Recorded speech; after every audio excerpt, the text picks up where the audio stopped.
Good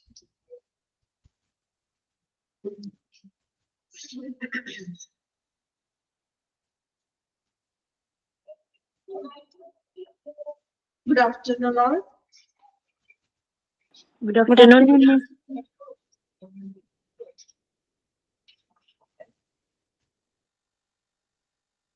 Okay, നമുക്ക് class start ചെയ്യണം.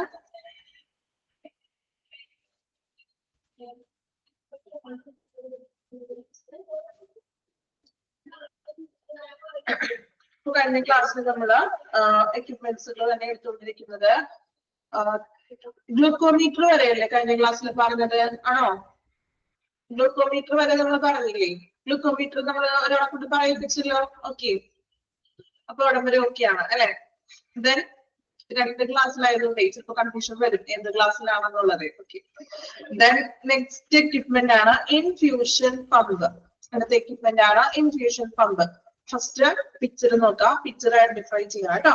Infusion pump picture നോക്കിയിട്ട് മറ്റേതെങ്കിലും ഒരു എക്യുപ്മെന്റ് ആയിട്ട് സാമ്യം തോന്നുന്നുണ്ടോ? നമ്മൾ പഠിച്ച ഏതെങ്കിലും എക്യുപ്മെന്റ് ആയിട്ട് അല്ല സാമ്യം തോന്നുന്നുണ്ടോ? പിക്ചർ ഒന്ന് ശ്രദ്ധിച്ചു നോക്കി എല്ലാവരും. നമ്മള് കഴിഞ്ഞ എക്യുപ്മെന്റ്സുകളില് നമ്മൾ പഠിച്ച എക്യുപ്മെന്റ്സുകളായിട്ട് എന്തെങ്കിലും ഒരു സാമ്യം തോന്നുന്നുണ്ടോ? ഒന്നും തോന്നണില്ല. സിറിഞ്ച് പമ്പായിട്ടുണ്ട് അല്ലെ? സ്വപ്നയ്ക്ക് മാത്രം തോന്നിയുള്ളൂ. സിറിഞ്ച് പമ്പുമായിട്ട് ചെറിയൊരു സാമ്യമില്ലേ? ഉണ്ടോ? ഒരാൾക്ക് തോന്നിയില്ല? തോന്നിയിട്ടില്ല അല്ലെ? സിറിഞ്ച് പമ്പായിട്ട് ചെറിയൊരു സാമ്യമുണ്ട്. സിറിഞ്ച് പമ്പ് ആണെങ്കിൽ അതിന്റെ താഴെയായിട്ട് വലിയൊരു സിറിഞ്ചും കൂടി കണക്ട് ചെയ്തിട്ടുണ്ടാകും. അപ്പൊ ഇത് സിറിഞ്ച് ഒന്നും ഇല്ല, എങ്കിലും സിറിഞ്ച് പമ്പായിട്ട് ചെറിയ ഏകദേശം ഒരു സാമ്യം തോന്നുന്നതാണ്. അപ്പൊ അങ്ങനെ ഒന്ന് മനസ്സിലാക്കി വെക്കാം കേട്ടോ. നോക്കാം, infusion pump. An infusion pump injects fluids, medications of nutrients into a patient's circulatory system. Underline here. Infusion pump injects fluids, medications of nutrients into a patient's circulatory system. Circulatory system എന്ന് വെച്ചിട്ടുണ്ടെങ്കിൽ എന്താ? സർക്കുലറി system. എന്താ സർക്കുലറി system? മലയാളത്തിൽ എന്താ പറയാ? Biology ക്ലാസ്സിലൊക്കെ പഠിച്ചു നോക്കുന്നുണ്ടോ? സർക്കുലറി സിസ്റ്റം ഒരു ഐഡിയ ഇല്ല. നമ്മളുടെ രക്തക്കുഴലുകൾ അല്ലെങ്കിൽ രക്തധമനികൾ എന്നൊക്കെ പറയും അല്ലെ? അപ്പൊ ഒരു ഇൻഫ്യൂഷൻ പമ്പ് എന്ന് പറഞ്ഞിട്ടുണ്ടെങ്കിൽ ഒരു രോഗിയുടെ സർക്കുലറി സിസ്റ്റത്തിലേക്ക്, അതായത് രക്തചംക്രമണ വ്യവസ്ഥയിലേക്ക് ഫ്ലൂയിഡ്സ്, ദ്രാവകങ്ങളോ അല്ലെങ്കിൽ മെഡിസിൻസുകളോ ന്യൂട്രിയൻസ്, പോഷകാഹാരങ്ങളോ നമ്മൾ ആ ഒരു പേഷ്യൻസിന്റെ സർക്കുലറി സിസ്റ്റത്തിലോട്ട് എത്തിക്കുന്നതിനാണ് നമ്മൾ ഇൻഫ്യൂഷൻ പമ്പ് ഉപയോഗിക്കുന്നത്. അതായത് നമുക്കറിയാം, നമ്മള് അഡ്മിറ്റഡ് ഒക്കെ ആകുമ്പോൾ ഇൻട്രാവീനിയസിലേക്കാണ് ഇത് കൂടുതൽ നൽകുന്നത്. It is commonly used intravenously, although subcutaneous, arterial, and sometimes used for epidural infusion. അപ്പോ ഇൻഫ്യൂഷൻ പമ്പ് എന്ന് പറഞ്ഞിട്ടുണ്ടെങ്കിൽ ഒരു പേഷ്യന്റിന്റെ സർക്കുലറി സിസ്റ്റത്തിലേക്ക്, ആ പേഷ്യന്റിന്റെ രക്ത സംക്രമണ ആ ഒരു സിസ്റ്റത്തിലോട്ട് നമ്മൾ ഫ്ലൂയിഡ്സിനെയും മരുന്നുകളും അതുപോലെ തന്നെ ന്യൂട്രീഷൻസ്, പോഷകാഹാരങ്ങളെയും നമ്മൾ എത്തിക്കുന്നു. അത് കോമൺ ആയിട്ട് പറയണമെങ്കിൽ ഇൻട്രാവീനിയസ്ലി ആണ്. ഇൻട്രാവീനിയസ്ലി എന്ന് വെച്ചിട്ടുണ്ടെങ്കിൽ എന്താ അർത്ഥം? ഇൻട്രാവീനിയസ്ലി എന്താ അതിന്റെ മീനിങ്? നമ്മള് ഹോസ്പിറ്റലൈസ്ഡ് ആകുമ്പോ നമ്മുടെ വെയിനിലൂടെയൊക്കെ നമുക്ക് മെഡിസിൻസ് കാര്യങ്ങളൊക്കെ ലഭിക്കാറുണ്ട്, നൽകാറുണ്ട് അല്ലെ? അതാണ് ഇൻട്രാവീനിയസ്ലി. ഓൾദോ മെയിൻ വഴി സബ്ക്യൂട്ടേനിയസ്. എന്ത് സബ്ക്യൂട്ടേനിയസ് എന്ന് വെച്ചിട്ടുണ്ടെങ്കിൽ അതായത് നമ്മുടെ ചർമ്മത്തിന്, നമ്മുടെ സ്കിന്നിലൂടെ, നമ്മുടെ ചർമ്മത്തിലൂടെയും ഇൻഫ്യൂഷൻ പമ്പ് വഴി മെഡിസിൻസും അതുപോലെ തന്നെ ഫ്ലൂയിഡ്സും നമുക്ക് ലഭ്യമാക്കുന്നു.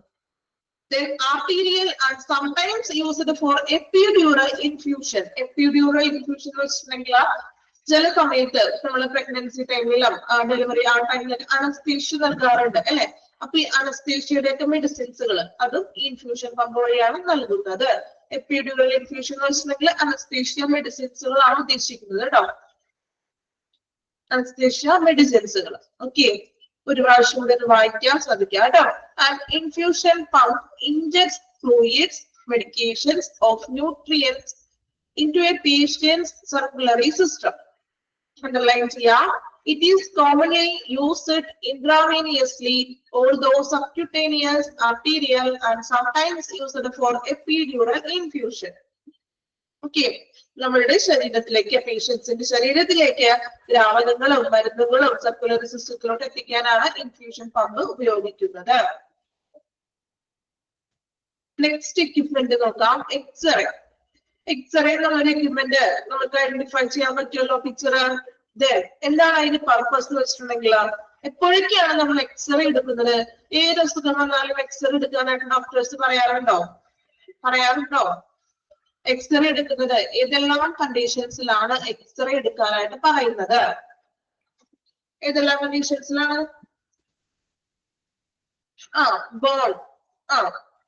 ബോൺ റിലേറ്റഡ് ആയിട്ടുള്ള ഫ്രാക്ചേഴ്സുകൾ സംഭവിക്കുമ്പോഴും അല്ലെ, എല്ലുകളുടെ പ്രശ്നങ്ങളൊക്കെ വരുമ്പോഴാണ്, അസ്ഥികളെ സംബന്ധിച്ചിട്ടുള്ള കേസസിനാണ് നമ്മൾ എക്സ്റേ ചെയ്യുന്നത്.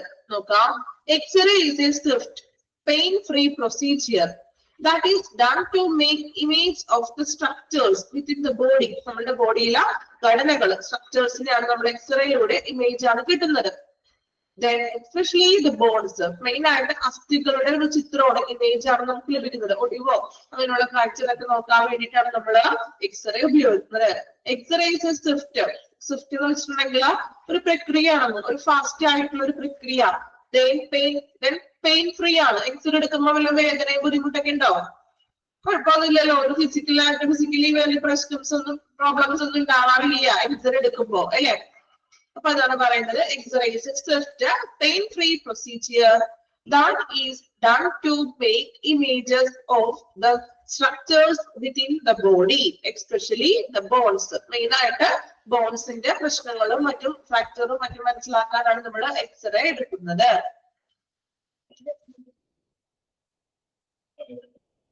Next one, CT scan. CT scan കേട്ടിട്ടുണ്ടോ നിങ്ങൾ? CT സ്കാൻ ചെയ്യുന്നത് കേട്ടിട്ടുണ്ട്. ഓക്കെ, വേറെ എന്തെല്ലാം അറിയാം CT സ്കാനിനെ കുറിച്ച്? അതിന്റെ പർപ്പസ് എന്താണ്? CT സ്കാൻ ചെയ്യുന്നത് എന്തിനു വേണ്ടിയിട്ടാണ്? നിങ്ങളുടെ അറിവ് എന്തൊക്കെയാണ് CT സ്കാനിനെ കുറിച്ച്? നിങ്ങൾ പറഞ്ഞോളൂ, തെറ്റിപ്പോയിക്കോട്ടെ, നമ്മളുടെ ഉള്ളിലുള്ള അറിവുകൾ പറയാം. 3D ഇമേജിംഗ് ആണ്. ഓക്കെ, സമ്മതിച്ചു, 3D ഇമേജ് ആണ്. ഇന്റേണൽ ആയിട്ടുള്ള,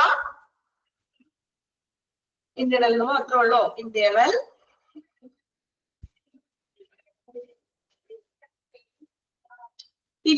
ഓർഗൻസിന്റെ ഒരു 3D ഇമേജ് ആണ് നമ്മൾ CT സ്കാൻ വഴി എടുക്കുന്നത്. ഫുൾ ബോഡിയിലെ ഇന്റേണൽ ഓർഗൻസിന്റെ 3D ആയിട്ടുള്ള ഒരു ഇമേജസ് ആണ് നമുക്ക് CT സ്കാനിലൂടെ ലഭിക്കുന്നത്. ഇഞ്ചുറിയും മറ്റും സംഭവിക്കുമ്പോ, അല്ലെ? നോക്കാം, CT scan, a computer tomography scan. അപ്പൊ CT സ്കാനിന്റെ ഫുൾ ഫോം ആണ് കമ്പ്യൂട്ടർ ടോമോഗ്രഫി. അണ്ടർലൈൻ ചെയ്യാം, a computer tomography scan or CT scan utilize computer proceed combination of many X-ray measurement taken from various angles to make cross-sectional images of particular area of scanned object. അതായത് നമ്മളുടെ human ബോഡിയിലുള്ള അല്ലെങ്കിൽ അവരുടെ ആന്തരിക അവയവങ്ങൾ, inner ഓർഗൻസിന്റെ ഘടനകളെ കുറിച്ച്, ഇപ്പൊ ഇഞ്ചറീസോ അങ്ങനെ പരിക്കുകളൊക്കെ സംഭവിച്ചിട്ടുണ്ടെങ്കിൽ നമുക്ക് ആന്തരിക അവയവങ്ങളുടെ ഒരു 3D ഇമേജ് ആണ് ഈ ഒരു CT സ്കാനിലൂടെ ലഭിക്കുന്നത്. അത് എക്സ്റേയും കമ്പ്യൂട്ടറും ഉപയോഗിച്ചുകൊണ്ടിട്ടുള്ള ഒരു 3D ഇമേജ് ആണ് CT സ്കാനിലൂടെ ലഭ്യമാകുന്നത്. അവിടെ പറയുന്നത് ക്രോസ് സെക്ഷണൽ ഇമേജ് എടുക്കുന്നത്. അതായത് ഇപ്പോ നമ്മള് ഏത് സെക്ഷൻ ആണ്, ഇപ്പൊ നമുക്ക് ബ്രെയിനിന് മീൻസ് തലയ്ക്ക് എന്തെങ്കിലും പരിക്കേറ്റ് വന്നിരിക്കുന്ന വ്യക്തിയാണെങ്കിൽ നമ്മൾ ബ്രെയിനിന് എന്തെങ്കിലും സംഭവിച്ചിട്ടുണ്ടോ നോക്കാനായിട്ട് പല ക്രോസ് സെക്ഷനിൽ നിന്നും, അതായത് ഡിഫറെന്റ് കോണുകളിൽ നിന്നും, പല കോണുകളിൽ നിന്നിട്ടും നമ്മുടെ എക്സ്റേ എടുക്കുന്നു. ഇപ്പൊ തല തന്നെ ഒരു ഒറ്റ കോണിൽ നിന്നല്ല എടുക്കുന്നത്, മറിച്ച് പല സെക്ഷനിൽ നിന്നും എന്ത് ചെയ്യും, നമ്മുടെ എക്സ്റേ എടുത്ത് നോക്കും. ഏത് അവയവത്തിന്റെ ആണോ അത് പല കോണിൽ നിന്നും ക്രോസ് സെക്ഷണൽ ഇമേജ് എടുക്കും. എന്നിട്ട് അത് കൃത്യമായിട്ട് നമ്മൾ കമ്പ്യൂട്ടറിന്റെ സഹായത്തോടു കൂടി മോണിറ്ററൈസ് ചെയ്തിട്ട് ഈ ക്രോസ് ചെയ്തെടുത്ത എല്ലാ സെക്ഷനും കൂടി ഒന്നിച്ചിട്ട് എവിടെയാണ് പ്രശ്നമെന്ന് കൃത്യമായിട്ട് നമുക്ക് ഈ ഒരു CT സ്കാനിലൂടെ കണ്ടെത്താനായിട്ട് സാധിക്കും. കമന്റ് ടയർഡോ അൾട്രാസൗണ്ടിലൂടെ കാണാൻ പറ്റാത്തത് നമുക്ക് CT സ്കാനിലൂടെ കാണാൻ പറ്റുന്നത്. എന്തുകൊണ്ടാണ്? പല സെക്ഷനിൽ നിന്നാണ് നമ്മൾ എടുക്കുന്നത്, ഒറ്റ സെക്ഷൻ മാത്രമല്ല. സോ അത് കുറച്ചും കൂടി ക്രോസ് സെക്ഷൻ ഇമേജുകൾ നിർമ്മിക്കുന്നത് കൃത്യമായിട്ട് നമുക്കത് മനസ്സിലാക്കാൻ വേണ്ടിയിട്ടാണ്. Then permitting the user to observe inside the object without tearing. Without tearing എന്ന് വെച്ചിട്ടുണ്ടെങ്കിൽ tearing means കീറി മുറിക്കുക എന്നൊക്കെയാണ് പറയുന്നത്. അതായത് ഒരു ഓപ്പറേഷൻ പോലെയോ അങ്ങനെയൊന്നും അല്ല, ഒരു പ്രോസസ് അല്ല. സിമ്പിൾ ആയിട്ട് ഒരു എന്താ പറയാ വസ്തുവിനെ, അതായത് നമ്മൾ ആ ഹ്യൂമൻ ബോഡിയിൽ നമ്മളൊന്നും ചെയ്യുന്നില്ല, ജസ്റ്റ് ഇത് ക്രോസ് ഇമേജസിൽ എടുക്കുന്നത് മാത്രമേ ഉള്ളൂ. വേറെ ഒരു സർജറി പ്രോസസ്സോ അങ്ങനെയുള്ള ഒരു കാര്യങ്ങൾ, ഫിസിക്കൽ ആയിട്ടുള്ള ഒരു കാര്യങ്ങൾ നമ്മൾ ആ പേഷ്യന്റിന് ചെയ്യുന്നില്ല. ജസ്റ്റ് ക്രോസ് ഇമേജുകൾ എടുത്തിട്ട് ആ ഇമേജുകൾ കമ്പ്യൂട്ടറിന്റെ സഹായത്തോട് കൂടിയിട്ടാണ് നമ്മൾ ഇൻസൈഡിൽ നമ്മുടെ ആന്തരിക അവയവങ്ങളുടെ ക്രോസ് ഇമേജസ് എടുത്തിട്ട് കൃത്യമായിട്ടും അതിന്റെ എന്താണ് പ്രശ്നങ്ങളെന്ന് നമുക്ക് പരിഹരിക്കാനായിട്ട് ഈ ഒരു CT സ്കാൻ ചെയ്യുമ്പോൾ അത് കണ്ടെത്താൻ സാധിക്കുന്നു. ഓക്കെ, വായിച്ചു നോക്കാം കേട്ടോ. Infusion pump, X-ray, CT scan. CT സ്കാനില് ഫസ്റ്റ് സെന്റൻസ് ഒന്ന് അണ്ടർലൈൻ ചെയ്യണം കേട്ടോ. Computer tomography scan. ഒരു കാര്യം കൂടെ നിങ്ങൾ ഒന്ന് CT സ്കാനിന്റെ സൈഡിലായിട്ടൊന്ന് എഴുതിയിടുക കേട്ടോ. ജസ്റ്റ് ഒന്ന് വൺ വേർഡിൽ തന്നെ ഒന്ന് എഴുതിയിടാം. പറഞ്ഞോട്ടെ, എഴുതിക്കോളോ? എന്നൊക്കെ ഉണ്ടോ കയ്യില്? ഓക്കെ, ജസ്റ്റ് ഒന്ന് എഴുതിയിട്ടേക്കോ. ടു പ്രൊവൈഡ്, CT സ്കാനിന്റെ സൈഡിൽ തന്നെ ബ്രാക്കറ്റിൽ എഴുതിയിട്ടാ മതി കേട്ടോ. ടു പ്രൊവൈഡ്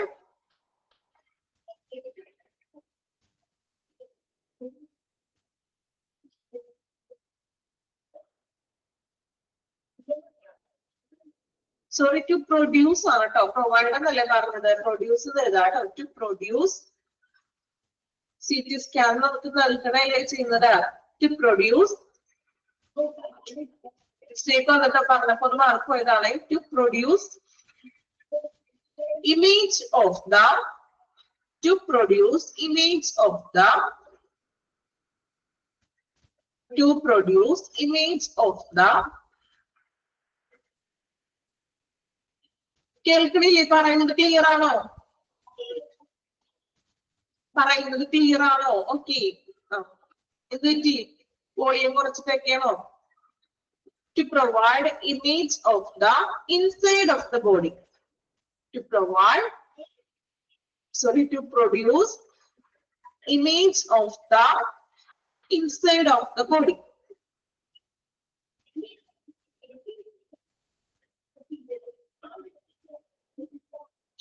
Complete ചെയ്തോ? ഓക്കെ, ഇനി ജസ്റ്റ് ഒന്ന് പെട്ടെന്ന് വായിച്ചു നോക്കാം കേട്ടോ. 3 എക്യുപ്മെന്റ് വേഗം വായിച്ചു നോക്കാം. To produce image of the inside of the body. Okay, ഒറ്റ വാക്കിൽ നമുക്ക് വായിക്കാൻ വേണ്ടിയിട്ടാണ് കേട്ടോ. Then 3 എക്യുപ്മെന്റ് പെട്ടെന്ന് വായിച്ചു നോക്കാം.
ഓക്കെ, നെക്സ്റ്റ് എക്യുപ്മെന്റ് നോക്കാം.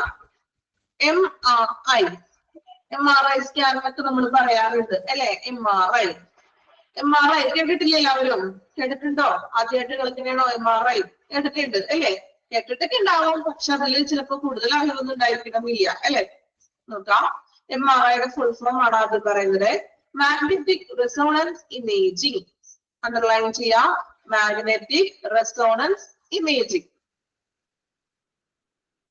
makes sure of a large magnet and radio waves to observe organ structure inside the body.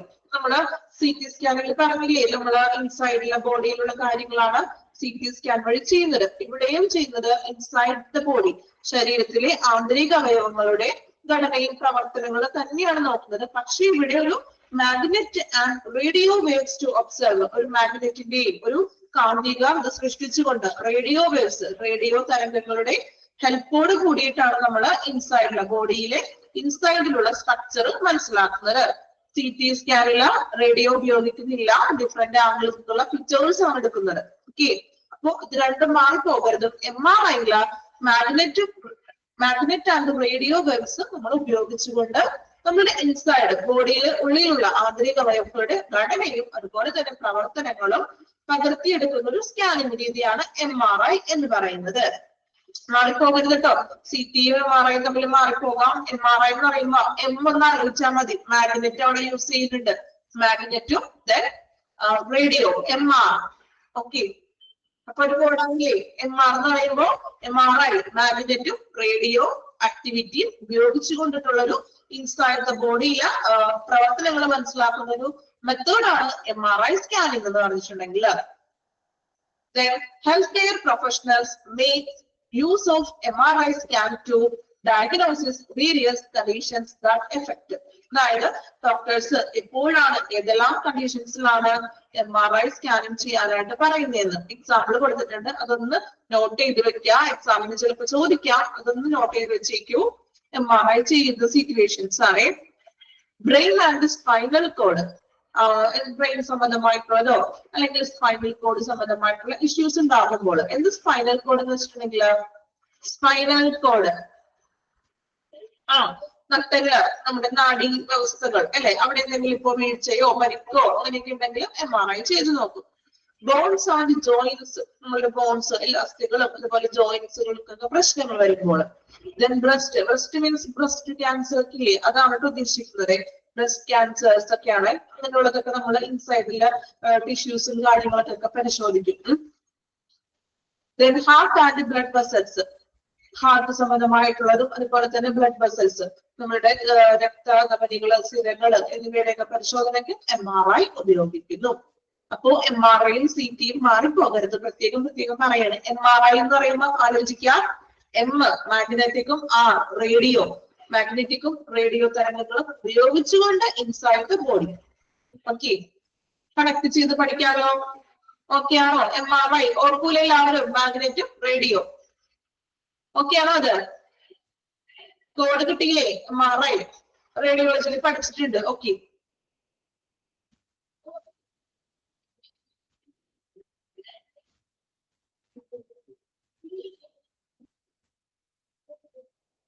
Next one autoclave. Picture നോക്കാട്ടോ. ഓട്ടോക്ലേവ് നിങ്ങൾ പഠിച്ചിട്ടുണ്ടല്ലോ. ഏത് ചാപ്റ്ററിലാണ് പഠിച്ചിരിക്കുന്നത്? ഓട്ടോക്ലേവ് ഏത് ചാപ്റ്ററിലാണ്? CSSD പഠിച്ചിട്ടില്ലേ? CSSD കൃത്യമായിട്ട് പഠിച്ചിട്ടുണ്ട്. അതുകൊണ്ട് ഞാൻ അധികം കൂടുതൽ ഡീറ്റെയിൽ ഒന്നും പറയാനില്ല. നിങ്ങൾ പഠിച്ചു കഴിഞ്ഞിട്ടുള്ള ആളുകളാണ് അല്ലെ. അപ്പോ ഓട്ടോക്ലേവ് വെച്ചിട്ടുണ്ടെങ്കിൽ എന്താണ് ഉദ്ദേശിക്കുന്നത്? നിങ്ങൾ തന്നെ പറഞ്ഞോളൂ. ഞാൻ നിങ്ങൾ എനിക്ക് പറഞ്ഞു തന്നെ. സ്റ്റെറിലൈസിംഗ് പ്രോസസ് ആണ്. ഓക്കെ, എന്തൊക്കെയാണ് നമ്മൾ ഹോസ്പിറ്റലിൽ സ്റ്റെറിലൈസസ് ചെയ്യുന്നത്? എവിടെയാണ് നമ്മൾ ഈ സ്റ്റെറിലൈസേഷൻ അല്ലെങ്കിൽ ഓട്ടോക്ലേവ് പ്രോസസ് നടക്കുന്നത്? ഏതെല്ലാം ഡിപ്പാർട്ട്മെന്റുകളിലാണ്? CSSD പഠിച്ചു കഴിഞ്ഞ ആളുകളാണോ? Surgical instrument. ഓക്കെ, സർജിക്കൽ ടൂൾസുകൾ ഓപ്പറേഷൻ തിയേറ്ററിൽ ഉപയോഗിക്കുന്നു. നമുക്കറിയാം ഹോസ്പിറ്റലുകളിൽ ഉപയോഗിക്കുന്ന എക്യുപ്മെന്റ്സുകള് നമ്മൾ സ്റ്റെറിലൈസ് ചെയ്യാനാണ് ഈ ഓട്ടോക്ലേവ് എന്ന് പറയുന്നത്. സ്റ്റെറിലൈസ് തന്നെയാണ് അത്. നോക്കാം, ഓട്ടോക്ലേവ് ലബോറട്ടറിയിൽ. Okay, an autoclave is a mechanical device that uses high temperature steam and pressure to destroy microorganisms such as bacteria, viruses, fungus and spores. Spores എന്ന് വെച്ചിട്ടുണ്ടെങ്കിൽ എന്താ? സ്പോർസ് എന്ന് വെച്ചാല് ബീജകോശങ്ങൾ കേട്ടോ. കോശങ്ങളാണ് ബീജകോശങ്ങൾ. നോക്കാം. അപ്പൊ ഓട്ടോക്ലേവ് എന്ന് പറഞ്ഞിട്ടുണ്ടെങ്കിൽ ഏകദേശം സ്റ്റെറിലൈസ്ഡ് പ്രൊസീജിയർ പോലെ തന്നെ ഉയർന്ന ഒരു ഹൈ ടെമ്പറേച്ചർ, ഉയർന്ന മർദ്ദത്തിലും താപനിലയിലും, ഹൈ പ്രഷർ നല്ല താപനിലയിലും ഉയർന്ന മർദ്ദത്തിലും വെച്ചിട്ട് സൂക്ഷ്മാണുക്കളെ നശിപ്പിക്കുന്ന ഒരു പ്രോസസ് ആണ് അത് അല്ലെ. മൈക്രോ ഓർഗാനിസം സൂക്ഷ്മാണുക്കൾ എന്ന് ഉദ്ദേശിക്കുമ്പോൾ അവരുടെ ബാക്ടീരിയ ഉൾപ്പെടാം, വൈറസ്, അതുപോലെ ഫംഗസ് ആൻഡ് സ്പോർസസ് ബീജകോശങ്ങൾ. ഇതിനെല്ലാം നമ്മൾ എന്ത് ചെയ്യുന്നു? On items that are puttu inside it's A pressure vessel. ഇതിനൊരു വെസൽ, ഒരു പ്രഷർ വെസലിലാണ് അതിനൊക്കെ ചെയ്തിട്ട് നമ്മൾ എന്ത് ചെയ്യും? അതിനെ സ്റ്റെറിലൈസ് ചെയ്തെടുക്കുന്നു. ദെൻ എക്യുപ്മെന്റ്സുകളെ നമ്മൾ സ്റ്റെറിലൈസ് ചെയ്യാം. Autoclaves are commonly used as a steam sterilizers in the healthcare. Autoclaves നമ്മൾ steam sterilizer ആയിട്ടാണ് ഹെൽത്ത് കെയറിൽ ഉപയോഗിക്കുന്നത്. Then laboratory, ഇതുപോലെ തന്നെ ഫുഡ് ആൻഡ് ഫാർമസ്യൂട്ടിക്കൽ ഇൻഡസ്ട്രീസിൽ നമ്മൾ എന്ത് ഉപയോഗിക്കുന്നു? ഈ ഒരു ഓട്ടോക്ലേവ് ഉപയോഗിക്കുന്നു. അപ്പൊ മെയിൻ പർപ്പസ് എന്ന് വെച്ചിട്ടുണ്ടെങ്കിൽ സ്റ്റെറിലൈസ് ചെയ്യാം, നിങ്ങൾ പറഞ്ഞ എക്യുപ്മെന്റ്സുകളെയും അതുപോലെ തന്നെ മൈക്രോ ഓർഗാനിസത്തിനെയൊക്കെ നമ്മളൊക്കെ ഡിസ്ട്രോയ് ചെയ്യാനും ഈ ഓട്ടോക്ലേവ് വഴി സാധിക്കുന്നു. ഓക്കെ, സിമ്പിൾ അല്ലേ? പഠിച്ചു കഴിഞ്ഞ സംഭവമാണ് നിങ്ങൾ അല്ലെ? CSST കൃത്യമായിട്ട് ഒത്തിരി പഠിക്കുന്നുണ്ട് അതിനകത്ത് അല്ലെ? പല പ്രോസസ്സും കാര്യങ്ങളും ഡീറ്റെയിൽ ആയിട്ട് നിങ്ങൾ പഠിച്ചിട്ടുണ്ട്. ഓക്കെ, വായിച്ചു നോക്കാം കേട്ടോ. MRI ഓട്ടോക്ലേവും വായിക്കാം.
ഓക്കെ, കംപ്ലീറ്റ് ചെയ്തില്ലേ?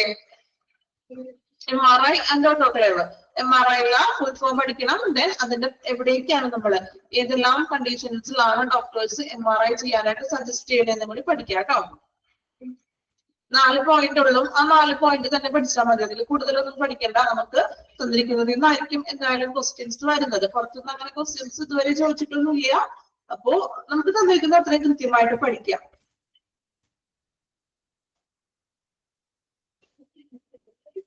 പിക്ചർ ഐഡന്റിഫൈ ചെയ്യാൻ പ്രത്യേകം പഠിക്കണം കേട്ടോ. ഇനി നെക്സ്റ്റ് എക്യുപ്മെന്റ് ആണ് ഇൻകുബേറ്റർ. പിക്ചർ നോക്കാം കേട്ടോ. ഇൻകുബേറ്റർ പരിചയമുണ്ടോ എല്ലായിടത്തും? ഇൻകുബേറ്റർ ആ പേര് നമ്മൾ കേട്ടിട്ടുണ്ടാകും അല്ലെ? എക്സ്പെഷ്യലി ഫോർ ഇൻകുബേറ്റർ ആർക്ക് വേണ്ടിയിട്ടാണ്? നമ്മള് NICU-ലാണ്. ഓക്കെ, കുഞ്ഞുങ്ങൾക്കാണ്, ന്യൂ ബോൺ ബേബീസിന് വേണ്ടിയിട്ടാണ് നമ്മള് ഇൻകുബേറ്റർ ഉപയോഗിക്കുന്നത്. ഇനി എന്തിനാണ് നമ്മൾ ഇൻകുബേറ്റർ ഉപയോഗിക്കുന്നത്? ബേബീസിനാണ്. ഓക്കെ, സമ്മതിച്ചു. ബേബീസിന് എന്തിനു വേണ്ടിയിട്ടാണ് നമ്മൾ ഇൻകുബേറ്ററിൽ കിടത്തുക എന്ന് പറഞ്ഞിട്ടുണ്ടെങ്കിൽ ടെമ്പറേച്ചർ. ഓക്കെ, നോക്കാം. An infant incubator is a small equipment. ഒരു ചെറിയൊരു എക്യുപ്മെന്റ് ആണ്. Commonly used in pediatric hospitals, birthing centers and neonatal intensive care, that is NICU. അപ്പോൾ ഇതൊരു ചെറിയൊരു എക്യുപ്മെന്റ് ആണ്. അത് നമ്മൾ ഉപയോഗിക്കുന്നത് കൂടുതലും പീഡിയാട്രിക് കുഞ്ഞുങ്ങളുള്ള ഹോസ്പിറ്റലുകള്, അതുപോലെ ബർത്ത് സെന്റേഴ്സ് ഡെലിവറിക്ക് വേണ്ടിയിട്ട് മാത്രമുള്ള ഹോസ്പിറ്റലുകളൊക്കെയാണ്. അങ്ങനെയുള്ള ഹോസ്പിറ്റലുകളിലും NICU-യിലുമാണ് ഈ ഒരു ഇൻകുബേറ്റർ കാണപ്പെടുന്നത്.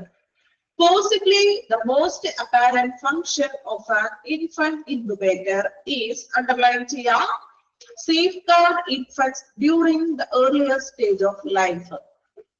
Underline ചെയ്യാം കേട്ടോ.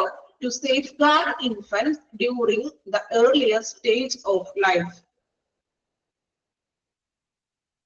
കുഞ്ഞിന്റെ ഏർലിയർ സ്റ്റേജില്, ജീവിതത്തിന്റെ ആദ്യഘട്ടത്തില് കുഞ്ഞ് ജനിക്കുമ്പോൾ ശിശുക്കളെ സംരക്ഷിക്കുക എന്നതാണ് ഇൻകുബേറ്ററിന്റെ ഫംഗ്ഷൻ എന്ന് പറഞ്ഞിട്ടുണ്ടെങ്കിൽ. അതായത് ഇപ്പോ ജനിക്കുന്ന കുഞ്ഞുങ്ങൾ എന്ന് പറയുമ്പോൾ തന്നെ അതിൽ തന്നെ നമ്മള് മാസം തിരിയാതെ ജനിക്കുന്ന കുഞ്ഞുങ്ങളൊക്കെ ഉണ്ട് ഇല്ലേ? 6 മന്തിലോ അല്ലെങ്കിൽ 7 മന്തോ 8 മന്തിലോ എന്തെങ്കിലും കോംപ്ലിക്കേഷൻസ് ഒക്കെ ഉണ്ടാകുമ്പോൾ പെട്ടെന്ന് തന്നെ സർജറി ചെയ്ത് കുഞ്ഞിനെ പുറത്തെടുക്കുന്ന അവസ്ഥയുണ്ട്. സോ ആ ഒരു ടൈമില് കുഞ്ഞിന് അവരുടെ ഒരു കൃത്യമായിട്ടുള്ള ഒരു എന്താ പറയാ ഒരു ടെമ്പറേച്ചറും കാര്യങ്ങളൊക്കെ ലഭിക്കണം അല്ലെ, അവർക്കൊരു ശരീരത്തിന് ഒരു ചൂടും കാര്യങ്ങളൊക്കെ ലഭിക്കണം. അതിന് വേണ്ടിയിട്ടാണ് നമ്മൾ എന്ത് ചെയ്യുന്നത്, ഇൻക്യുബേറ്ററിൽ കിടക്കുന്നത്. അമ്മയുടെ ഗർഭപാത്രത്തിനുള്ളിൽ കിടക്കുന്ന അതേ ഒരു ഫീലിങ്സ് കുഞ്ഞിന് ഉണ്ടായിരിക്കണം. സോ അപ്പോ അത്തരത്തിലുള്ള പ്രീമച്വർ ബേബീസിനെ നമ്മൾ ഇൻക്യുബേറ്ററിൽ പ്രവേശിപ്പിക്കാറുണ്ട്. അപ്പൊ കുഞ്ഞിന് ആ ഒരു നോർമലി അമ്മയുടെ ഗർഭപാത്രത്തിൽ കിടക്കുമ്പോൾ കിട്ടുന്ന ആ ഒരു ചൂടും ആ ഒരു ടെമ്പറേച്ചറും കാര്യങ്ങളുമാണ് നമ്മൾ ഇൻക്യുബേറ്ററിൽ സെറ്റ് ചെയ്തിരിക്കുന്നത്. അതുപോലെ തന്നെ അതുപോലെ ചൂട് ലഭിക്കാനൊക്കെയാണ് നമ്മൾ മെയിൻ ആയിട്ട് കുഞ്ഞുങ്ങളെ കിടക്കുന്നത്. അപ്പോ അത് വലിയ കുട്ടികളല്ല കേട്ടോ, ന്യൂ ബോൺ ബേബീസ് ആണ് ഇൻക്യുബേറ്റർ എന്ന് ഉദ്ദേശിക്കുന്നത്.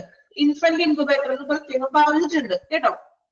അപ്പൊ അത് ഏറിയ സ്റ്റേജില് ഇൻഫന്റിന്റെ സേഫ് ഗാർഡിന് അവരുടെ സംരക്ഷണത്തിന് വേണ്ടിയിട്ടാണ് നമ്മൾ ഇൻക്യുബേറ്റർ ഉപയോഗിക്കുന്നത്. അത് മെയിൻ ആയിട്ട് ഉപയോഗിക്കുന്നത് പീഡിയാട്രിക് ഹോസ്പിറ്റൽസും ബർത്തിങ് സെന്റേഴ്സും ICU കുഞ്ഞുങ്ങൾ ഉള്ള ഏരിയകൾ, ആ ഒരു ഹോസ്പിറ്റലുകളിലാണ് നമ്മൾ ഇൻക്യുബേറ്റർ ഉപയോഗിച്ച് വരുന്നത്. ഇൻക്യുബേറ്ററിന്റെ പിക്ചർ നോക്കാം, ഐഡന്റിഫൈ ചെയ്യാൻ എളുപ്പമാണല്ലോ, കുഴപ്പമില്ലല്ലോ. ഇൻക്യുബേറ്റർ കണ്ടാൽ മനസ്സിലാവും. ചെറിയൊരു കുഞ്ഞ് ഒരു എന്താ പറയാ ഒരു ഗ്ലാസ് ഇട്ടൊരു ബോക്സ് പോലെയാണ്. കുഞ്ഞ് നമുക്കായിട്ട് ഉള്ളിൽ കിടക്കുന്നത് കാണാൻ പറ്റും. ചിലപ്പോൾ ചെറിയ ഓക്സിജൻ മാസ്ക് ഒക്കെ പോലെയൊക്കെ കൊടുത്തിട്ടുണ്ടാവും കുഞ്ഞിന്. ഓക്കെ,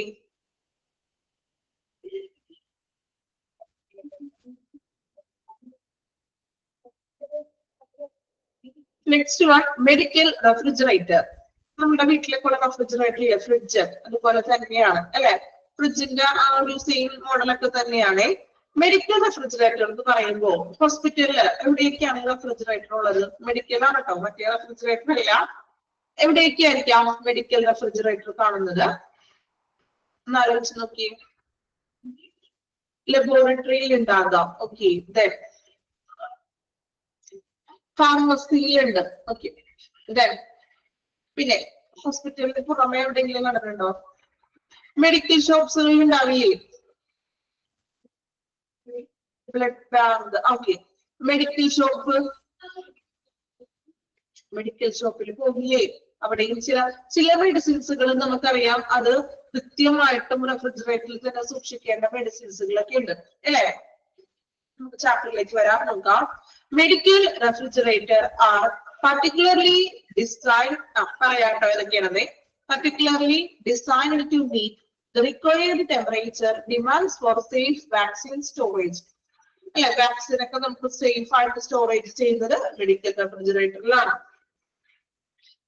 വാക്സിൻ മാത്രമല്ല ചില മെഡിസിൻസുകൾ അല്ലെ, നമ്മൾ പറഞ്ഞു ഏതൊക്കെയാണ്. ചില മെഡിസിൻസുകൾ നമ്മൾ ഫ്രിഡ്ജിൽ തന്നെ സൂക്ഷിക്കണമെന്ന് പറയാറുണ്ട്. ആന്റിബയോട്ടിക്സ് ഉണ്ട്, ഇൻസുലിൻ ഉണ്ട് അല്ലെ. കുഞ്ഞുങ്ങൾക്ക് കൊടുക്കുന്ന ആന്റിബയോട്ടിക്സ് ഒക്കെ അതുപോലെ മിക്സ് ചെയ്തിട്ടുള്ള പൊടി പോലത്തെ ആന്റിബയോട്ടിക്സ് ഒക്കെ ഇല്ലേ, മിക്സ് ചെയ്തിട്ട് ഫ്രിഡ്ജിൽ തന്നെ സൂക്ഷിക്കണം എന്ന് പറയും. എന്നിട്ട് നമ്മള് കൊടുക്കുന്ന ആ ഒരു ടൈമിൽ കുറച്ച് 2-3 മിനിറ്റ് മുന്നായിട്ട് മാത്രമേ പുറത്ത് വെക്കാൻ പാടുള്ളൂ എന്ന് പറയുന്നത്. മരുന്ന് മെഡിസിൻ കൊടുത്തു കഴിഞ്ഞിട്ട് വീണ്ടും എന്ത് ചെയ്യാം, ഫ്രിഡ്ജിൽ തന്നെ സ്റ്റോർ ചെയ്യുക. അത്തരത്തിലുള്ള ചില മെഡിസിൻസുകൾ അങ്ങനെയാണ്, അത് ഇത്ര ടെമ്പറേച്ചറിൽ ഫ്രിഡ്ജിൽ സ്റ്റോർ ചെയ്യണമെന്നാണ്. അതുപോലെ തന്നെ ഇൻസുലിൻ പറയാം അല്ലെ. ദെൻ ചില ഈ പനിയൊക്കെ കൂടുമ്പോൾ കുഞ്ഞുങ്ങൾക്ക് കൊടുക്കുന്ന സപ്പോസിറ്ററി എന്ന് പറഞ്ഞൊരു മെഡിസിൻ ഉണ്ട്, കേട്ടോ. സപ്പോസിറ്ററി കൊച്ചു കുഞ്ഞുങ്ങളൊക്കെ ഉള്ളവർക്കാണെങ്കിൽ മനസ്സിലാകും. പനി ഭയങ്കരമായിട്ട് പനിയൊക്കെ കൂടുതലാണെങ്കിലും നമ്മൾ മരുന്ന് കഴിച്ചിട്ട് നിൽക്കാത്ത അവസ്ഥ വരുമ്പോൾ നമ്മൾ സപ്പോസിറ്ററി കൊടുക്കും. ചെറിയൊരു മെഴുക്ക് പോലത്തെ ഇതാണ് അല്ലെ, പനി കൂടുമ്പോഴാണ് കൊടുക്കുന്നത്. ചെറിയൊരു മെഴുക്ക് പോലത്തെ സംഭവമാണ്, അത് മെൽറ്റായി പോകും പെട്ടെന്ന്. അപ്പൊ അങ്ങനെയുള്ളതൊക്കെ നമ്മൾ എന്ത് ചെയ്യണം, ഫ്രിഡ്ജിൽ തന്നെ വെച്ച് സൂക്ഷിക്കേണ്ടതുണ്ട്. ചില മെഡിസിൻസുകൾ അങ്ങനെ നമ്മൾ അതിന് വേണ്ടിയിട്ടൊക്കെ ഈ മെഡിക്കൽ റെഫ്രിജറേറ്റർ മോൺ ചെയ്തിട്ടുണ്ട്. ഓക്കെ, നമ്മള് കുഞ്ഞി പിള്ളേർക്കാണോ സപ്പോസിറ്ററി കൂടുതലും വെക്കുന്നത്. ദെൻ അപ്പോൾ എന്താണെന്ന് കൃത്യമായിട്ട് മനസ്സിലായാലും ജസ്റ്റ് എക്സാമ്പിൾ പറഞ്ഞിട്ടുള്ളൂ കേട്ടോ. നമുക്ക് അറിയാവുന്ന കാര്യങ്ങൾ നമുക്ക് എക്സാമ്പിൾ വെച്ച് പറയാലോ. അപ്പോൾ medical refrigerator with temperature ranges between ഇതൊന്ന് മാർക്ക് ചെയ്തോളൂ കേട്ടോ, കാരണം അവിടെ പ്രത്യേകം എടുത്ത് പറഞ്ഞിട്ടുണ്ട്. അപ്പൊ ഇനി എക്സാമിന് ഏതെങ്കിലും വിധത്തിൽ ചോദിച്ചാൽ നമുക്ക് അറ്റൻഡ് ചെയ്യാലോ. എടുത്ത് പറഞ്ഞേക്കുന്നത് കൊണ്ട് നമ്മളത് പഠിക്കണം. ഒരു ടെമ്പറേച്ചർ ഒരു ടെമ്പറേച്ചർ റേഞ്ച് ആണ് പറയുന്നത് കേട്ടോ. മെഡിക്കൽ റെഫ്രിജറേറ്ററിന്റെ ടെമ്പറേച്ചർ റേഞ്ച് ആണ് 35 ഡിഗ്രി ഫാരൻഹീറ്റ് ടു 46 ഡിഗ്രി. 35നും 46നും ഇടയ്ക്ക് ഉള്ള ഒരു റേഞ്ചസ് ആണ് നോർമലി ഒരു മെഡിക്കൽ റെഫ്രിജറേറ്ററിന്റെ റേഞ്ചസ് എന്ന് പറയുന്നത്. These medical refrigerators will securely store a wide range. അത്യാവശ്യം സുരക്ഷിതമായിട്ട് നമുക്ക് സ്റ്റോറേജ് ചെയ്യാനായിട്ട് പറ്റുന്നു. കണ്ടോ പിക്ചറിൽ തന്നെ അത്യാവശ്യം എന്താ പറയാ ഷെൽഫുകൾ പോലെ സ്ലൈഡറുകൾ ഉണ്ടോ ഒത്തിരി അല്ലെ. അത്യാവശ്യം മെഡിസിൻസ് ഒക്കെ നമുക്ക് സ്റ്റോർ ചെയ്യാം. സെക്യൂർഡ് ആയിട്ട് തന്നെ നമുക്ക് സ്റ്റോർ ചെയ്ത് വെക്കാൻ പറ്റുന്ന ഒരു ഉപകരണമാണ് മെഡിക്കൽ റെഫ്രിജറേറ്റർ അല്ലെ. അപ്പൊ അത് യൂസ്ഫുൾ ആയിട്ടുള്ള ഒന്ന് തന്നെയാണത്.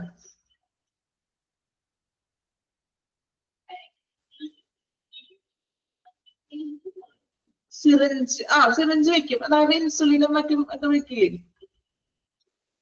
ബ്ലഡ് സാമ്പിൾ ഒക്കെ നമുക്ക് വെക്കാം. ഇപ്പോ ലബോറട്ടറിയിലൊക്കെ നമ്മൾ ഉപയോഗിക്കുന്നത് എന്തിനായിരിക്കും, ബ്ലഡ് സാമ്പിളുകളൊക്കെ ചിലപ്പോൾ അങ്ങനെ കളക്ട് ചെയ്തൊക്കെ വെക്കില്ലേ. ചിലത് കളക്ട് ചെയ്ത് ഇത്ര മണിക്കൂർക്കുള്ളിൽ നമ്മൾ ടെസ്റ്റ് ചെയ്യണം എന്നൊക്കെ ഉണ്ട്. അല്ലാതെ അതൊക്കെ നമ്മള് ഫ്രിഡ്ജിലൊക്കെ സൂക്ഷിക്കാം. ഓക്കെ, നെക്സ്റ്റ് എക്യുപ്മെന്റ് വാക്കർ ആണ് കേട്ടോ. വാക്കർ നോക്കാം, പിക്ചർ നോക്കാം കേട്ടോ. വാക്കർ എന്ന് പറയുന്നത് പല ടൈപ്പ് ഉണ്ട്. കുഞ്ഞുങ്ങള് നടക്കാറാകുമ്പോഴേക്കും നമ്മൾ വാക്കർ ഉപയോഗിക്കാറുണ്ട് ഇല്ലേ, ഉണ്ടോ? നടക്കുന്ന ആ ഒരു ടൈമില് കൊച്ചുങ്ങള് നടന്നു തുടങ്ങുന്ന ടൈമില് നമ്മൾ വാക്കർ വാങ്ങിക്കും. റൗണ്ടിലെ വാക്കർ, അതുപോലെ തന്നെ മീൻസ് ചെയർ പോലത്തെ ടൈപ്പ്, മീൻസ് ചക്രക്കുള്ളതല്ലേ അങ്ങനത്തെ വാക്കർ ഉണ്ട് കേട്ടോ. ഇവിടെ നമ്മൾ ഹോസ്പിറ്റലിലെ എക്യുപ്മെന്റ് ആണല്ലോ പറയുന്നത്. അപ്പൊ ഹോസ്പിറ്റലിലെ വാക്കർ ആണല്ലോ പറയുന്നത്, പറഞ്ഞതോളെ. അപ്പോ വാക്കർ പിക്ചർ നോക്കാം അല്ലെ. പിക്ചർ നമുക്ക് കണ്ടപ്പോ മനസ്സിലായി കാണും. വാക്കർ യൂസ് ചെയ്യുന്നത് എപ്പോഴൊക്കെയാണ്, ആർക്കൊക്കെയാണ് നമ്മൾ വാക്കർ യൂസ് ചെയ്യുന്നത്? വെറുതെ നടക്കുന്ന ഒരാൾക്ക് വാക്കർ യൂസ് ചെയ്യേണ്ട ആവശ്യമുണ്ടോ? ചുമ്മാ ഒരു പ്രശ്നമില്ലാത്തൊരു പേഴ്സണ് നമുക്ക് വാക്കർ കൊടുക്കേണ്ട ആവശ്യമുണ്ടോ? ഇല്ല അല്ലെ. എപ്പോഴൊക്കെയാണ് നമ്മൾ വാക്കർ യൂസ് ചെയ്യുന്നത്? എന്തെങ്കിലും വൈകല്യങ്ങളോ അല്ലെങ്കിൽ ഇതുപോലെ കാലുകള ഒടിയുകയോ അങ്ങനെയൊക്കെ പ്രശ്നങ്ങളൊക്കെ വരുമ്പോഴാണ് നമ്മള് വാക്കർ വീഴ്ചയൊക്കെ സംഭവിച്ച് എന്തെങ്കിലും പരിക്കുകളൊക്കെ പറ്റുമ്പോഴാണ് വാക്കർ യൂസ് ചെയ്യുന്നത്.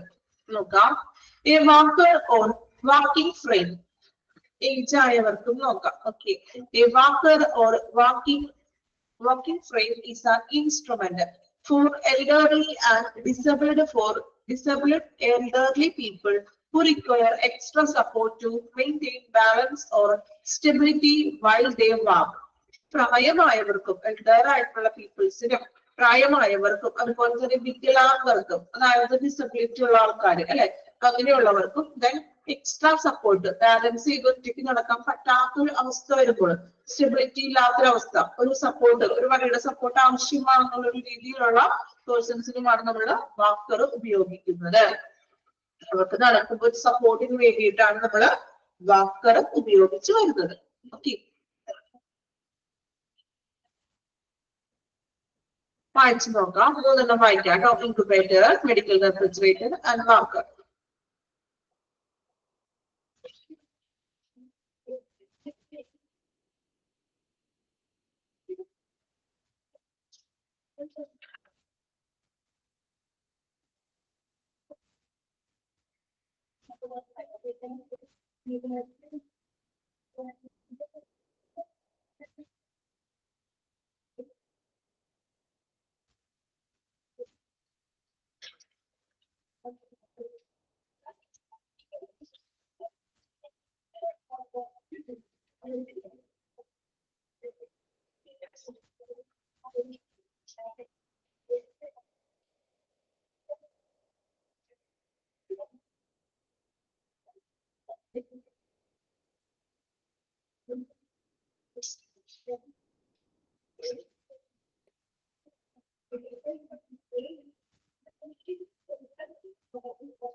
ഓക്കെ, കംപ്ലീറ്റ് ചെയ്തോ? കുഴപ്പമില്ലല്ലോ, വായിച്ചിട്ട് മനസ്സിലാവുന്നുണ്ടോ?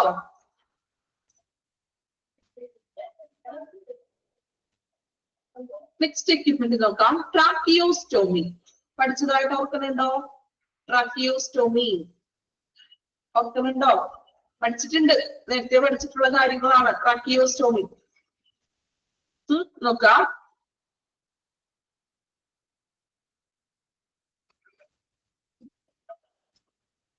ദിസ് സർജിക്കൽ, ഇതൊരു എയർവേ ആണ്, ഒരു സർജിക്കൽ പ്രൊസീജിയർ ആണ്, ചെറിയൊരു സർജറി ചെയ്യേണ്ട ഒരു പ്രൊസീജിയർ ആണ്. അതെ, this surgical procedure consist of making an incision on the anterior aspect of the neck and opening a direct airway through an incision in the trachea.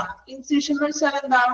Incision, മുറിവ്, ചെറിയൊരു മുറിവ് നമ്മുടെ കഴുത്തിന്റെ മുൻഭാഗത്ത്, അതായത് നമ്മുടെ തൊണ്ടയുടെ ഇവിടെ ചെറിയൊരു മുറിവ് ഉണ്ടാക്കുകയും ആ മുറിവിലൂടെ നമ്മൾ നേരിട്ട് ചെറിയൊരു ട്യൂബാണ്, അതാണ് ട്രാക്കിയോസ്റ്റോമി എന്ന് പറഞ്ഞാൽ. നമ്മൾ എയർവേ പഠിച്ചില്ലേ, അതേപോലത്തെ ഒരു ചെറിയൊരു സംഭവമാണിത്.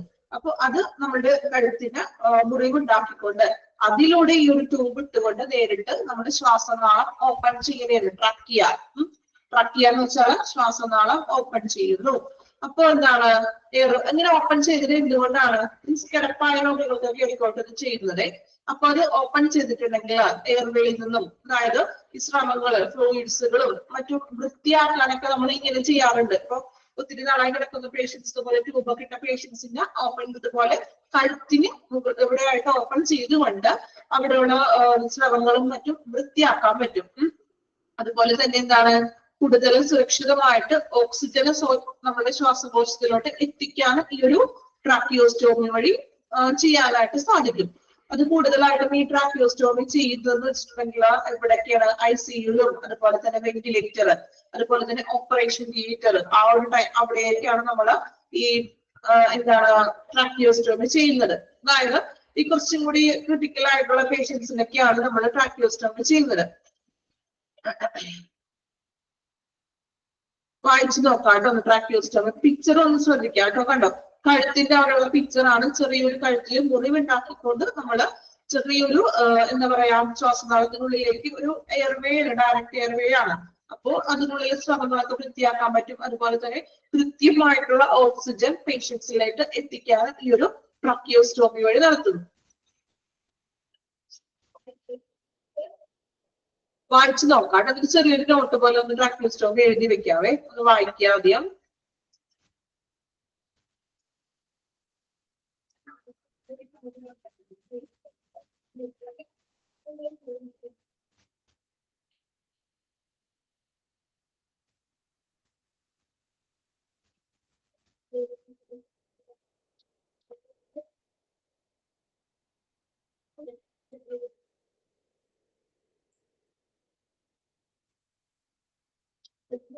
വായിച്ചു നോക്കാം കേട്ടോ.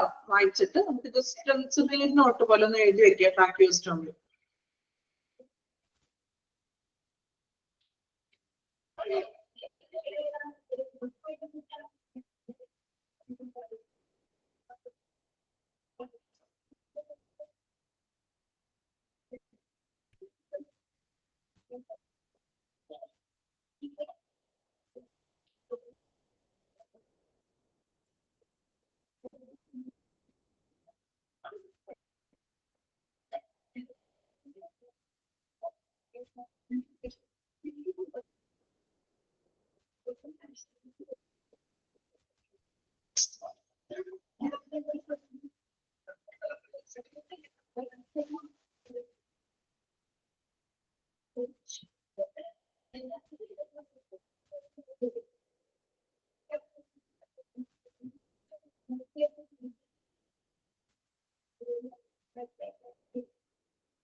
ഓക്കെ, ട്രാക്കിയോസ്റ്റോമി ക്ലിയർ ആണോ?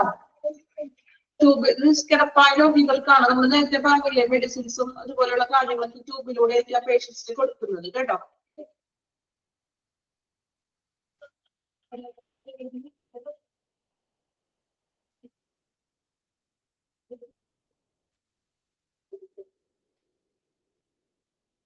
ജസ്റ്റ് ഒന്ന് എഴുതി വെക്കാം കേട്ടോ. ട്രാക്കിയോസ്റ്റോമിയുടെ ഈ സൈഡിൽ ഗ്യാപ്പ് ഉണ്ടല്ലോ, അവിടെ തന്നെ എഴുതിക്കോളൂ. PDF-ന്റെ ആ ഒരു ഗ്യാപ്പിൽ തന്നെ എഴുതി വെക്കാം.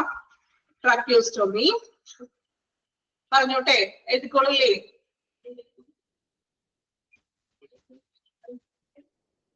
ഓക്കെ. Is a procedure ചില എക്യുപ്മെന്റ് മാത്രമേ നമുക്ക് ചെറുതായിട്ടൊന്ന് എഴുതി വെക്കാം. എല്ലാം ഒന്നും എഴുതണ്ട, അപ്പൊ നമുക്ക് പെട്ടെന്ന് എളുപ്പം മനസ്സിലാവാൻ വേണ്ടിയിട്ടാണ് കേട്ടോ. Is a procedure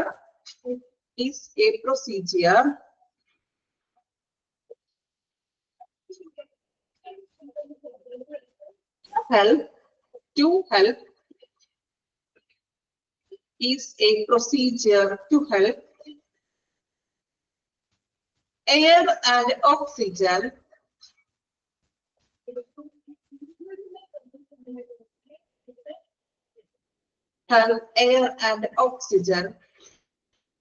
reach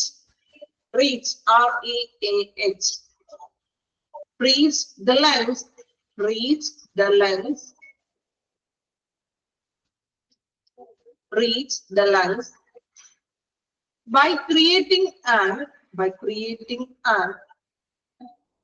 is a procedure to help air and oxygen reach the lungs by creating an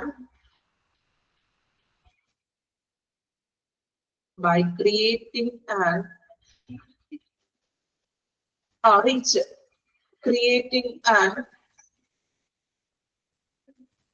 creating and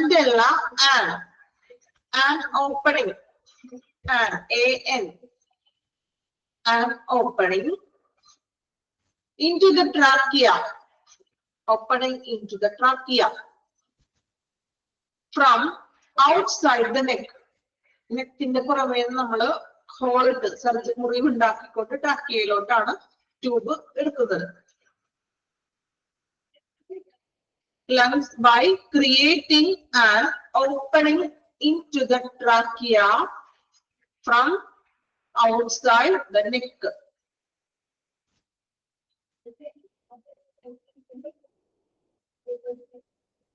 Okay, complete ചെയ്തോ?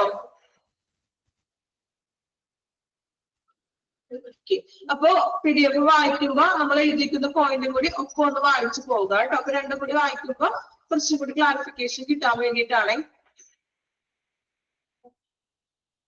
ഓക്കെ, ട്രാക്കിയോസ്റ്റോമി ഒക്കെ ആണല്ലോ.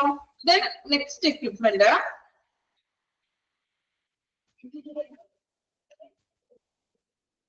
crutches എന്ന് വെച്ചിട്ടുണ്ടെങ്കിൽ എന്താ? പിക്ചർ നോക്കാം കേട്ടോ. ക്രച്ചസ് ഊന്നുവടി എന്ന് പറയും മലയാളത്തില് അല്ലെ? നമുക്കൊരു സപ്പോർട്ട് ആയിട്ടുള്ള ഒരു ഊന്നുവടി നോക്കാം. Crutches are a kind of walking aid that help to enhance the size of an individual's base of support. ഒരു വാക്കിംഗ് എയ്ഡ് ആണ്, നമുക്കൊരു ഹെൽപ്പിംഗ് ആണ്, നമുക്ക് നടക്കാനൊക്കെ ആയിട്ടുള്ള ഒരു സഹായിയായിട്ടുള്ള ഒരു എക്യുപ്മെന്റ് ആണ് അല്ലെ? Size of an individuals base of support, അത് പല ഡിഫറെന്റ് സൈസിലുള്ള ഡിഫറെന്റ് സപ്പോർട്ട് ചെയ്യുന്ന തരത്തിലുണ്ട്. They carry weight from the legs to upper the body അല്ലെ? അതായത് നമ്മൾ എന്താണ് ശരീരത്തിന്റെ, നമ്മുടെ കാല് മുതൽ നമ്മുടെ ശരീരത്തിന്റെ ടോപ്പർ മുകൾ ഭാഗം വരെയുള്ള വെയിറ്റ് ഈ ഒരു ക്രച്ചസ് താങ്ങുന്നു, നമ്മുടെ വെയിറ്റിനെ മെയിൻറ്റെയിൻ ചെയ്യുന്നു. And are many times used by people who unable to arm their legs to support their weight from the short-term injuries to long-lasting disability. അതായത് ചെറിയ ഇഞ്ചുറീസ് ഒക്കെ സംഭവിക്കുമ്പോഴും നമ്മൾ കുറച്ച് കാലത്തേക്ക് ക്രച്ചസ് ഉപയോഗിച്ച് നടക്കേണ്ടതായിട്ടൊക്കെ വരും. അത് അല്ലാതെ തന്നെ ജന്മനാലുള്ള ഡിസബിലിറ്റി ഉള്ള ആളുകൾ അല്ലെ? ഡിസബിലിറ്റി ഉള്ള ആളുകൾക്കാണെങ്കിൽ അത് ലോങ് ലാസ്റ്റിംഗ് ആയിട്ട് അവർ ഈ ക്രച്ചസ് ഉപയോഗിക്കുന്നുണ്ട്. പിക്ചർ നോക്കാം കേട്ടോ. 3 type of crutches കൊടുത്തിട്ടുണ്ട് കണ്ടോ. Auxiliary crutch, elbow crutch, then gutter crutch. അതൊന്ന് നോക്കി വെക്കണേ. crutches are 3 type ഉണ്ട്. auxiliary crutches, elbow, then gutter crutches. Auxiliary എന്ന് വെച്ചിട്ടുണ്ടെങ്കിൽ എന്താണ്? Auxiliary means axillary എന്ന് വെച്ചിട്ടുണ്ടെങ്കിൽ എന്താ? സഹായകമായിട്ടുള്ള അല്ലെ? ഒരു ഹെൽപ്പിംഗ് ആയിട്ട് നമുക്ക് കൊണ്ടു നടക്കാം. ആ പിക്ചർ കണ്ടിട്ടുണ്ടോ? അങ്ങനത്തെ ഫസ്റ്റ് പിക്ചർ നോക്കാം കേട്ടോ. അതായത് ഈ കൈക്ക് നമ്മൾ രണ്ട് എന്താണ് അന്തരാംശകശത്തിന്റെ ഇടയിലായിട്ടല്ലേ വെച്ച് നടക്കുന്നത് ആണോ? കൈയുടെ ഉള്ളിലായിട്ട് അല്ലെ? അങ്ങനെയാണ് അത് നമ്മൾ ഓക്സിലറി ക്രച്ചസ് ഉപയോഗിക്കുന്നത്. ജസ്റ്റ് ഒരു സഹായത്തിന്, ഒരു സപ്പോർട്ടീവ് ആയിട്ട് ആണോ? ഫസ്റ്റ് പിക്ചറെ. Second one elbow crutches. Elbow crutches എന്ന് പറയുമ്പോൾ പിക്ചർ നോക്കിയേ, എങ്ങനെയാണ് എൽബോ ക്രച്ചസ് നമ്മൾ ചെയ്യുന്നത്, ഇടുന്നത്? എൽബോ ക്രച്ചസ് നമ്മുടെ എൽബോന്, മുട്ടിനൊരു സപ്പോർട്ട് കിട്ടാൻ വേണ്ടിയിട്ട് അല്ലെ? കൈ അതിലൂടെ ഇടും. രണ്ടൊരു ഒരു സർക്കിൾ പോലത്തെ സംഭവം കണ്ട, അതിനുള്ളിലേക്ക് നമ്മുടെ കൈ കിടക്കും. നമ്മുടെ കൈക്കൊരു സപ്പോർട്ട് കിട്ടാൻ വേണ്ടിയിട്ട്. നമ്മുടെ മുട്ടിനൊരു മുട്ടുകൈക്കൊക്കെയാണ് കൂടുതലും അല്ലെ? അങ്ങനെയുള്ള പരിസ്ഥിതികളൊക്കെ പറ്റുമ്പോഴാണ് നമ്മൾ എൽബോ ക്രച്ചസ് ഉപയോഗിക്കുന്നത്. അത് ഇതുപോലെ ഷോർട്ട് ടേം ഇഞ്ചറീസിനൊക്കെ നമുക്ക് ഉപയോഗിക്കാം. അല്ലെങ്കിൽ ജന്മനാലുള്ള ഡിസബിലിറ്റീസ് ഒക്കെ വരികയാണെങ്കിൽ നമുക്ക് ക്രച്ചസ് ഉപയോഗിക്കാം. എൽബോ ക്രച്ചസ് എന്ന് പറഞ്ഞാല് നമ്മളുടെ ഈ എന്താ പറയാ, വീക്ക് ഹാൻഡ്, നമ്മുടെ കൈക്ക് തളർച്ചയോ അല്ലെങ്കിൽ മുട്ട് സംബന്ധമായിട്ടുള്ള പ്രശ്നങ്ങളൊക്കെ ഉള്ളവരാണ് എൽബോ ക്രച്ചസ് ഉപയോഗിക്കുന്നത്. Then gutter crutches. Gutter crutches എന്ന് പറഞ്ഞാൽ എന്താണ്? അതും നമ്മുടെ കൈക്ക് വേണ്ടി, കൈയുടെ ബുദ്ധിമുട്ടുള്ള കാര്യങ്ങളൊക്കെയാണ് ഈ ഗട്ടർ ക്രച്ചസ്. അതായത് ഒരു 90 ഡിഗ്രി കറക്റ്റ് പൊസിഷൻസിൽ നിങ്ങൾ അതൊന്ന് നോക്കി, കറക്റ്റ് ഒരു 90 ഡിഗ്രിയിലല്ലേ നിൽക്കുന്നത്? ആണോ? 90 ഡിഗ്രിയിലാണോ നിൽക്കുന്നത്? 90 ഡിഗ്രിയിലല്ലേ നിൽക്കുന്നത്? അപ്പോ കൈമുട്ട് കൃത്യമായിട്ട് ഇങ്ങനെ 90 ഡിഗ്രിയിൽ കറക്റ്റ് ആയിട്ട് വെക്കുന്നതിനൊക്കെ വേണ്ടിയിട്ടാണ്. മീൻസ് അങ്ങനെ വെക്കാൻ പറ്റാത്ത ആളുകൾ ഉണ്ടാവുമല്ലോ, നോർമലി നമ്മൾ ചെയ്യുന്നത് പോലെ ചെയ്യാൻ പറ്റാത്ത വ്യക്തികൾ, അവർക്കൊക്കെയാണ് ഗട്ടർ ക്രച്ചർ ഉപയോഗിക്കുന്നത്. കൈമുട്ട് കൃത്യമായിട്ടും 90 ഡിഗ്രിയിലൊക്കെ വെക്കാൻ വേണ്ടിയിട്ട്. ഓക്കെ, ക്രച്ചസ് 3 ടൈപ്പാണ് crutches. Auxiliary, elbow crutches, then gutter crutch. വായിച്ചു നോക്കാം കേട്ടോ, ഒന്ന് വായിച്ചു നോക്കിക്കോളൂ ക്രച്ചസ്.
ഓക്കെ, കംപ്ലീറ്റ് ചെയ്തോ എല്ലാവരും?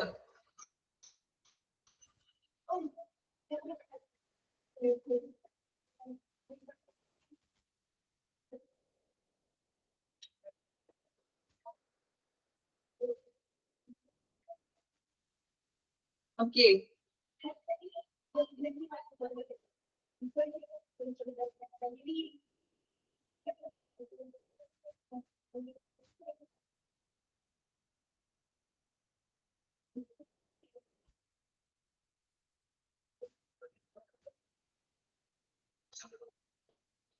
ദെൻ ഇനി നെക്സ്റ്റ് എക്യുപ്മെന്റ്, 2 എക്യുപ്മെന്റുകൾ കൂടി ഉണ്ട് നമുക്ക് എടുക്കാനായിട്ട്.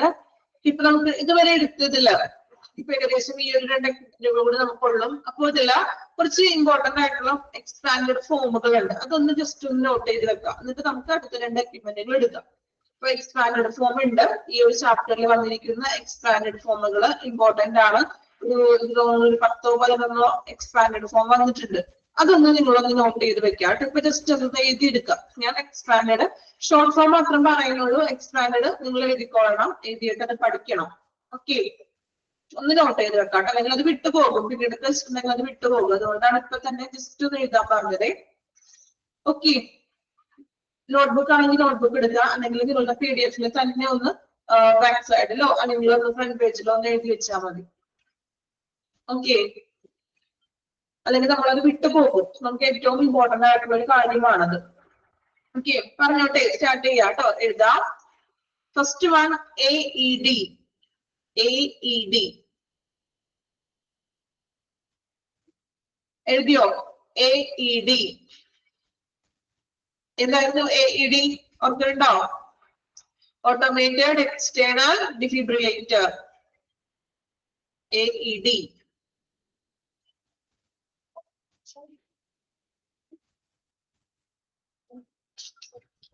സെക്കൻഡ് വൺ എഴുതാം ECG. നമുക്കറിയാവുന്നതാണ് കേട്ടോ, ECG, ഇലക്ട്രോകാർഡിയോഗ്രാഫ്. ECG. Next one BMI. BMI, body mass index. BMI.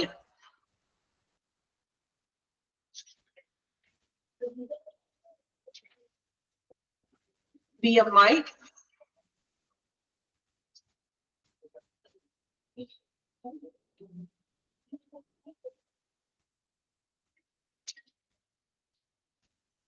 Next one ACLS.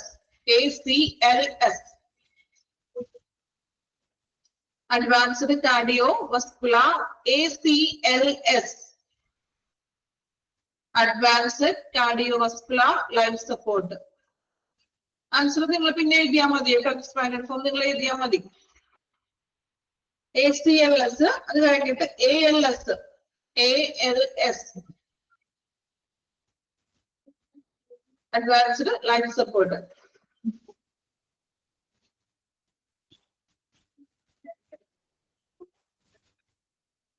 Then COPD. COPD, Chronic Obstructive Pulmonary Disease. COPD.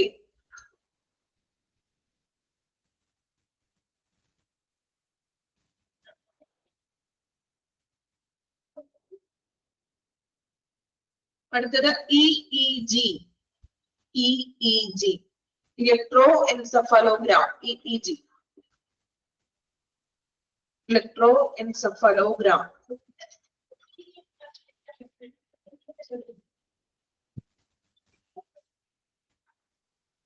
Next EMG. EMG, Electromyography. EMG.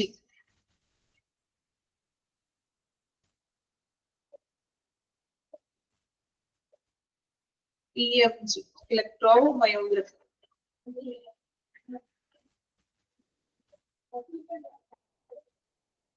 Then PFT, Pulmonary Function Test. PFT, Pulmonary Function Test.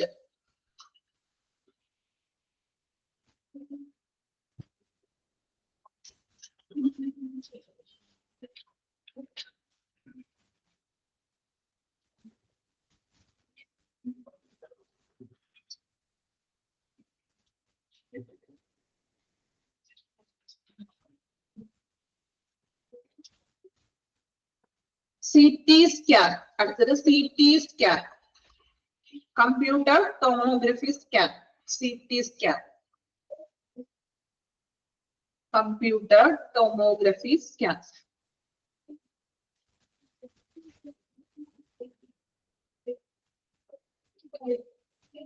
Then MRI.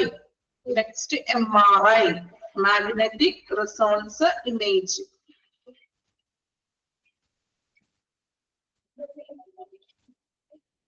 Magnetic Resonance Imaging.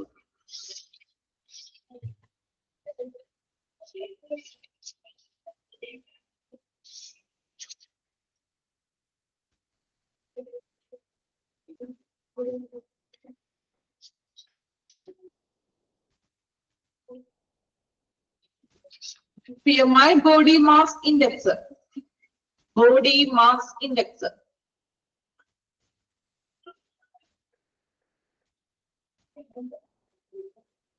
Body Mass Index.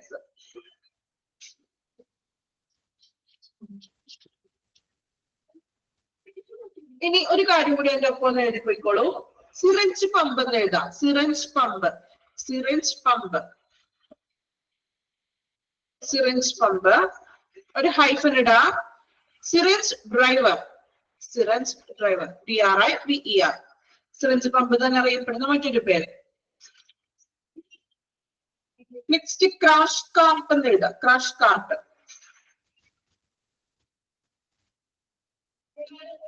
Hyphen ഇട്ടിട്ട് cord cart, CORD, cord cart, comma max cart, MAXCART, max cart.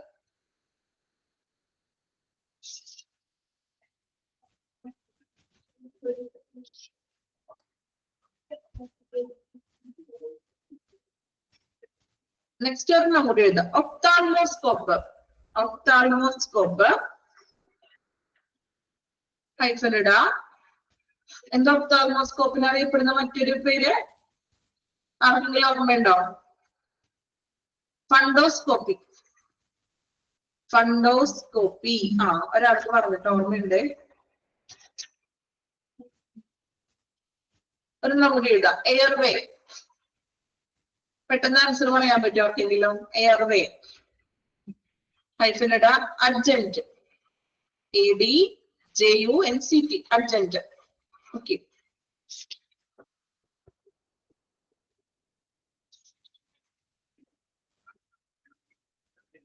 Okay, ഇപ്പൊ നമുക്ക് ഏകദേശം simple ആക്കി തന്നിട്ടുണ്ട് കേട്ടോ പഠിക്കാൻ. എളുപ്പമല്ലേ? ഇപ്പൊ പഠിക്കാൻ പെട്ടെന്ന് ഒറ്റ വാക്കിൽ പഠിക്കാൻ പറ്റുന്നുണ്ടോ? എളുപ്പമല്ലേ? അങ്ങനെ നമുക്ക് എഴുതിയിട്ടുണ്ടെങ്കിൽ ജസ്റ്റ് ഇത് നിങ്ങൾ തന്നെ പ്രിപ്പയർ ചെയ്യണോട്ട്. ഇങ്ങനെയൊക്കെ ഒന്ന് നമുക്ക് എളുപ്പം പറ്റുന്ന രീതികളിൽ ഒന്ന് ട്രൈ ചെയ്ത് നോക്കാം. ഓക്കെ, അപ്പൊ നമുക്ക് ഇനി 2 എക്വിപ്മെന്റ് കൂടി എടുക്കാനുള്ളൂ. കാർഡിയാക് മോണിറ്ററും ഉണ്ട്, ദെൻ ട്രാക്ഷൻ ഉണ്ട്. ഈ 2 എക്വിപ്മെന്റ് കൂടി ഉണ്ട്. അത് അടുത്ത ക്ലാസ്സിൽ പറയാം. ദെൻ നമുക്ക് നെക്സ്റ്റ് ചാപ്റ്റർ സ്റ്റാർട്ട് ചെയ്യണം അടുത്ത ക്ലാസ്സിൽ. അപ്പൊ ഇനി നമുക്ക് അടുത്ത ക്ലാസ്സിലെ ചാപ്റ്റർ എന്ന് പറഞ്ഞിട്ടുണ്ടെങ്കിൽ സെൻട്രലൈസ്ഡ് മെഡിക്കൽ ഗ്യാസ് സിസ്റ്റം. ചാപ്റ്ററിന്റെ നമ്പർ എത്രയാണ് നിങ്ങളുടെ PDF-ല്? നോക്കാമോ? Medical gas, centralised medical gas system 34. Okay, അപ്പൊ ആ ചാപ്റ്റർ ഒന്ന് എടുത്ത് വെക്കുക. നമുക്ക് ഇനി അടുത്ത ക്ലാസ്സില് മെഡിക്കൽ ഗ്യാസ് സിസ്റ്റം ഒന്ന് സ്റ്റാർട്ട് ചെയ്യണം. ഓക്കെ, അപ്പോ ഇതുവരെ പഠിച്ചത് കൃത്യമായിട്ട് പഠിക്കാം. മൊഡ്യൂൾ 2 അല്ലല്ലോ, മൊഡ്യൂൾ 3 ആണ്. മൊഡ്യൂൾ 1 ഉം 2 ഉം എക്സാം കഴിഞ്ഞതല്ലേ? ഈ മൊഡ്യൂൾ 2 ആവില്ല. മൊഡ്യൂൾ 3യോ മേ ബി മൊഡ്യൂൾ 4 ആണെന്ന് തോന്നുന്നു കേട്ടോ. നോക്കാം. ചാപ്റ്ററിന്റെ നെയിം നിങ്ങൾ നോക്കാം. Centralised medical gas system. Okay, അതൊന്ന് ജസ്റ്റ് ഒന്ന് കയ്യിൽ വെച്ചേക്കും. നമുക്ക് അടുത്ത ക്ലാസ്സിൽ ഒന്ന് സ്റ്റാർട്ട് ചെയ്യാം. ഓക്കെ, അപ്പൊ ഇത് 2 എക്വിപ്മെന്റ് കൂടി ഉണ്ട്. നമുക്ക് പഠിക്കാം. ദെൻ എഴുതി തന്നിരിക്കുന്ന പോലെ കൃത്യമായിട്ട് ആ നോട്ട്സ് ഒന്ന് പഠിച്ചു പോവുക. അതുപോലെ ഫുൾ ഫോമുകൾ എന്തായാലും കമ്പൽസറി ആയിട്ട് പഠിക്കുക കേട്ടോ. PDF പഴയ PDF ആണ്. ഓക്കെ ഓക്കെ, ചാപ്റ്റർ ഒന്ന് എടുത്ത് വെച്ചാൽ മതി. അത് കുഴപ്പമില്ല. മൊഡ്യൂൾ 4 ആണത് അല്ലെ? ഓക്കെ, ചാപ്റ്ററിന്റെ പേര് നോക്കാം. അതാണ് നമ്പർ ചിലപ്പോൾ വ്യത്യാസം ഉണ്ടാവും. അതുകൊണ്ടാണ് ഞാൻ ചോദിച്ചത്. പേര് നോക്കാം. Medical gas. Okay, centralised medical gas. Okay, അപ്പൊ നമുക്ക് ഇനി നെക്സ്റ്റ് ക്ലാസ്സിൽ അടുത്ത ഭാഗങ്ങൾ എടുക്കാം. എടുത്ത് അത്രയും കൃത്യമായിട്ട് പഠിക്കാം. ഓക്കെ, അപ്പൊ താങ്ക് യു ഓൾ.